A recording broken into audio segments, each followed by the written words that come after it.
Karlyn, thank you so much for joining us. And I'm excited. So let's dive right in and hear a little bit about your career path within STEM and agriculture. Yeah, sounds good. Well, thank you for having me. My name is Karlyn Stuart. I'm an environmental scientist with a Bachelor of Science degree from the University of Calgary. I work at Nutrien, which is the world's largest provider of crop inputs and services. They serve key markets in North America, South America, Asia, and Europe. Nutrien's purpose is feeding the future, which is rooted in the global challenge of feeding, clothing, and fueling a population of 10 billion by 2050. So Nutrien plays a leading role in cultivating solutions for growers to meet this challenge and support a new era of sustainable agriculture. So towards this goal, I lead the measuring of our company's greenhouse gas emissions, specializing in Scope 3 emissions. So the role of our team involves collecting data from across the company to determine our impact on the environment. And the most exciting part of this for me is that once we know our impacts, we can identify opportunities for improvement via target setting and reduction projects and see the results of these efforts.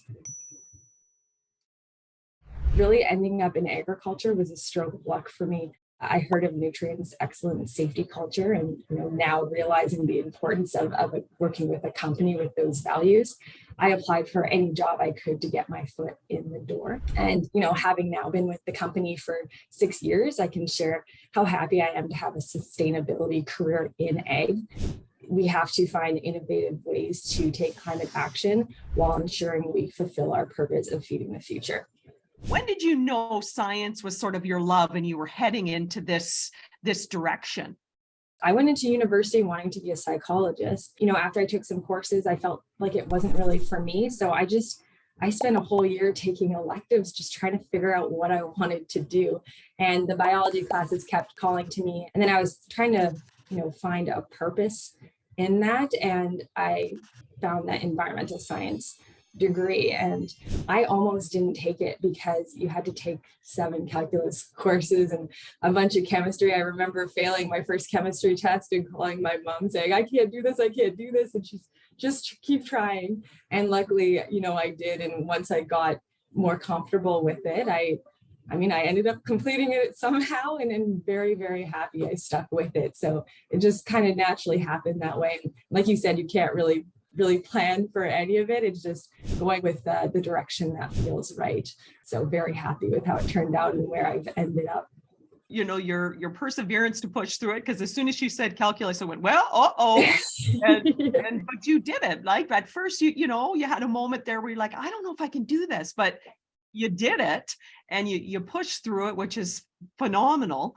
And then, to have that journey, you also mentioned within there that purpose. You were looking for a purpose.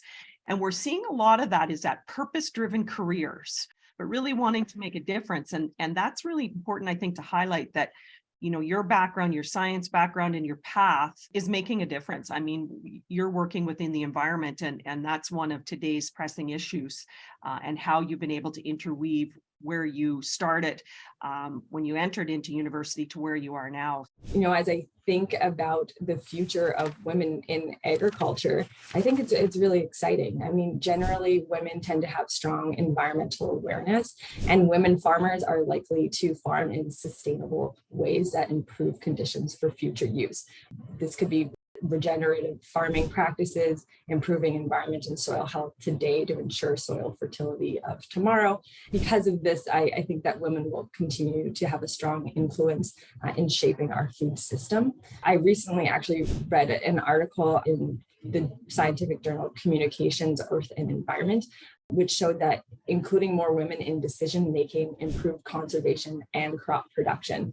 So their involvement boosted cooperation between farmers on environmental issues and increased output. These results are very encouraging and highlight the importance of finding ways to better empower women in agriculture in contexts around the world. Along with safety, integrity, and results, inclusion is a core value and a fundamental part of the culture of care at Nutrien. Fostering inclusive agriculture, increasing participation of underrepresented stakeholders, including women, is a key part of our Feeding the Future plan and our environmental social and governance, aka ESG.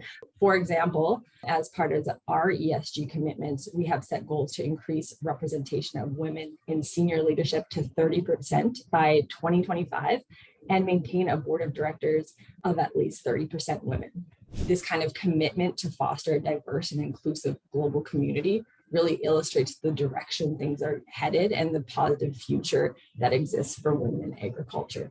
And Nutrien is a large global organization that can lead that, because you're working with the farming community around the world. And we do know it's vastly different in different countries, and empowering women, whether it be here in Africa, anywhere around the world, to join together and provide that leadership support. Kudos to Nutrien and to individuals such as yourselves. And you're forging ahead, and you want to make a difference, and you're doing that. And your background within coincidental background of STEM bumping into agriculture and the sciences is really positioning you very well.